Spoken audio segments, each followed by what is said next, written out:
Introduction to Braille, Jim McCafferty. I have been a trustee of UKAAF, UK Association for Accessible Formats, since June 2011 and have edited our magazine, Format Matters, since 2012. I am also currently interim subject lead for Braille. What is Braille? Long before Louis Braille's time, attempts had been made to create embossed letters or shapes on wood or paper to enable the visually impaired to read by touch. After the Napoleonic Wars, a French artillery officer named Charles Barbier invented night writing, which used raised dots on cardboard to send written messages on battlefields by night. It was this military system that Braille adapted for the visually impaired. In 1819, when he was 10, he was accepted at the Institute for Visually Impaired Children in Paris. In the 1820s, it occurred to Captain Charles Barbier that his system could be used by the visually impaired. He took it to the school where Louis Braille was one of the pupils enlisted to evaluate it. The students found it interesting but too rudimentary to be of much value to them. It inspired Louis, however, to work out an improved system of his own, which he completed in 1824 at the age of 15. After laborious trial and error, he simplified Barbier's method using 6 dots in varying patterns in domino-like cells, which provided a total of 63 permutations for different letters and numbers and later musical notes. The 64th permutation, with no dots at all, was the space symbol. The other pupils at the school took to Braille's method. Its simplicity made it easy to learn. Braille became a teacher at the school himself in 1826 and published his method 3 years later in a typically modest 32-page book entitled Method of Writing Language, Plain Chant and Music by means of raised points for the use of blind persons. It was printed in embossed text. He produced an improved version of his system in 1837, and Pierre Foucault, another visually impaired pupil of the school, invented what was in effect the first typewriter for the visually impaired in 1841. Also in 1841, Braille had told Foucault that access to communication was vitally important for visually impaired people. It made them more independent, as they could both read and write.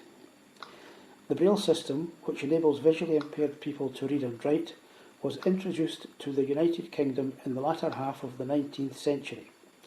Following a conference held in Edinburgh in 1905, there was a major reform of the system. Another such reform took place in 1932, by which time the system was known as Standard English Braille. In 2011, UKAAF, after consultation with the Braille reading public, took the decision to implement Unified English Braille.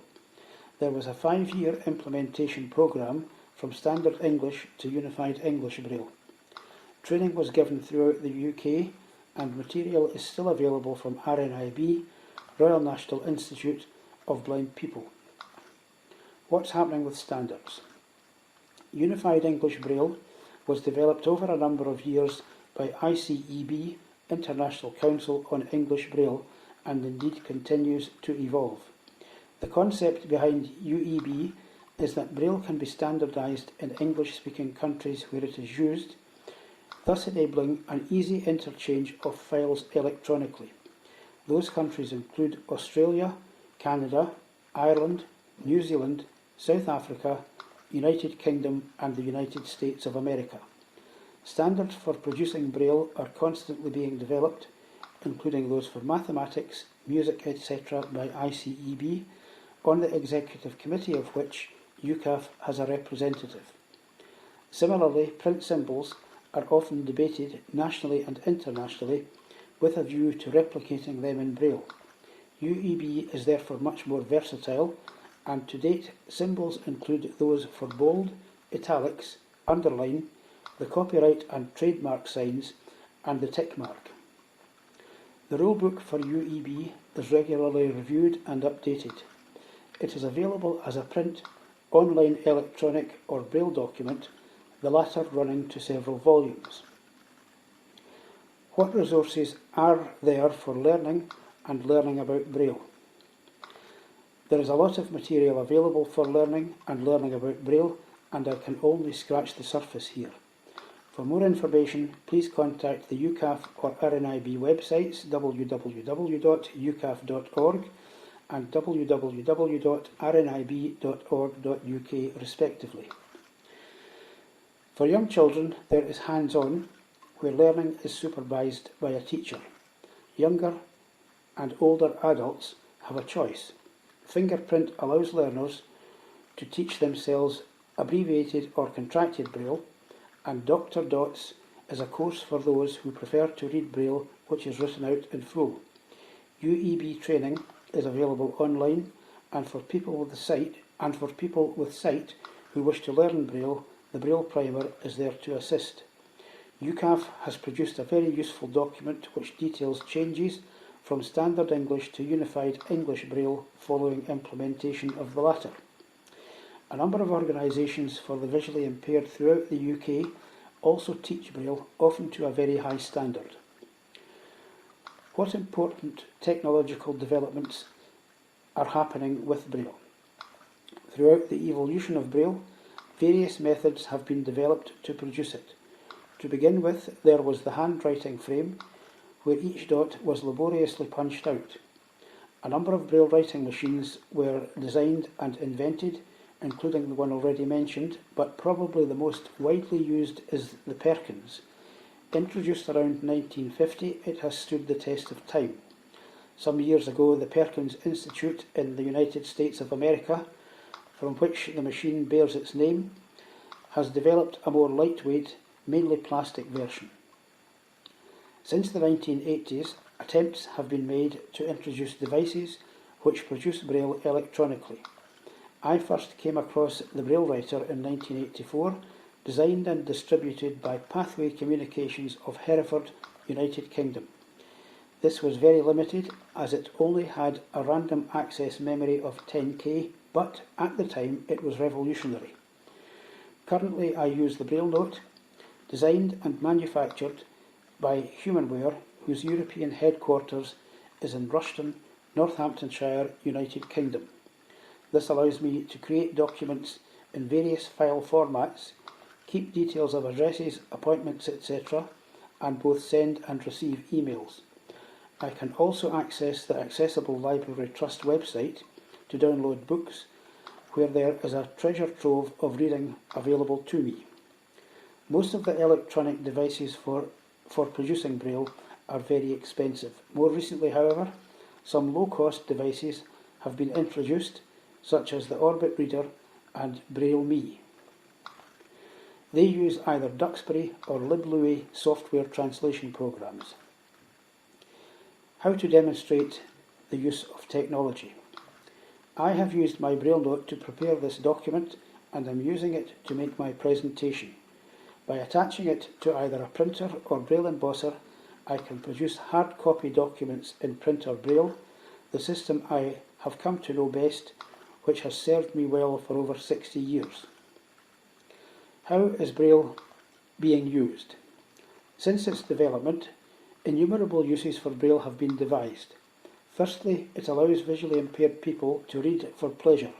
Magazines such as Progress, first published by RNIB in the 1890s, as well as UKAAF's own Format Matters.